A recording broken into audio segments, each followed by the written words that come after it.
My name is Stephen Silha. I live on Vashon Island, Washington, which is near Seattle. It's about 2 hours away from Port Townsend, Washington, where James Broughton lived for the last 10 years of his life. James Broughton was a trickster. He had a way of getting at the serious by focusing on the silly. We have 3 co-directors. I started out as the producer, and I hired Eric Slade as the director. And then Eric and I decided halfway through the process that we were really co-directing. And then Dawn Logsdon, who edited our film, did such a fabulous job that we gave her a co-director credit. She really helped us with the structure. I see him in the visionary tradition of Blake, Whitman, Ginsberg. I have the God in my mouth. Broughton was a pre-beat poet and experimental filmmaker from San Francisco who moved to Port Townsend in the last 10 years of his life. James invented and perfected the poetic cinema. And we became friends, and he became kind of a mentor to me. So after he died in 1999, I thought I would write a book because I'm a writer, but it was clear that it had to be a film. He made 23 experimental films, and you can't really tell his story without showing his imagery as well as his words. Broughton had more nudity in that film than anything you could see in America at that time. He was very much part of the Jungian, the Carl Jung movement, the people who were studying Jung and who were being psychoanalyzed by Jungians. And so his quest was really about how to unite his own inner feminine and masculine. I think he felt that he really did in Mendocino. And in a way, it was where he defined himself as being neither heterosexual nor homosexual, but pansexual. And you kind of have to see his film Dreamwood to really understand what that means. But let's just say he makes love to the earth. And he was gorgeous. We went to bed for the first time, and my life changed, and so did his.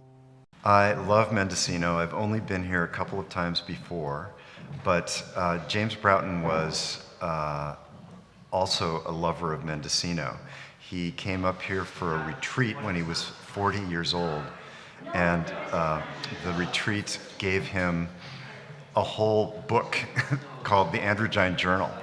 He experienced the unity of his inner feminine and masculine right here in Mendocino. And that book is now used as a textbook in some places where people are studying gender. James Broughton was my husband, but he was a very unlikely husband. He came to San Francisco early on, and James spent so much of his life here in the city and in Marin and Stinson Beach. James Broughton told his film students at San Francisco Art Institute and San Francisco State to follow your own weird.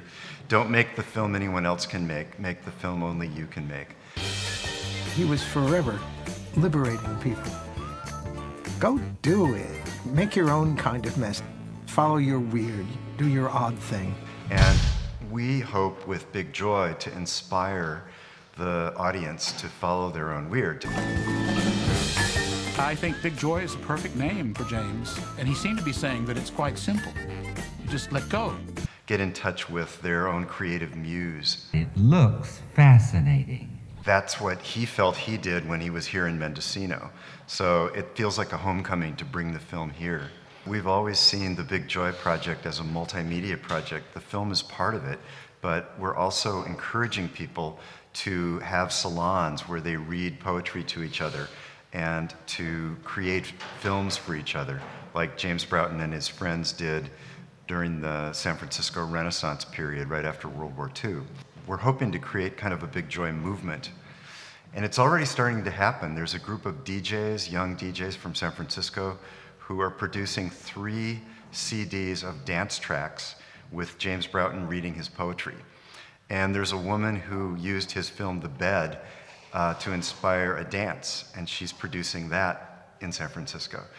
And there's another young man from LA who has created a one-man show called Ecstasy for Everyone, where he recites James Broughton poetry while Broughton films are playing in the background.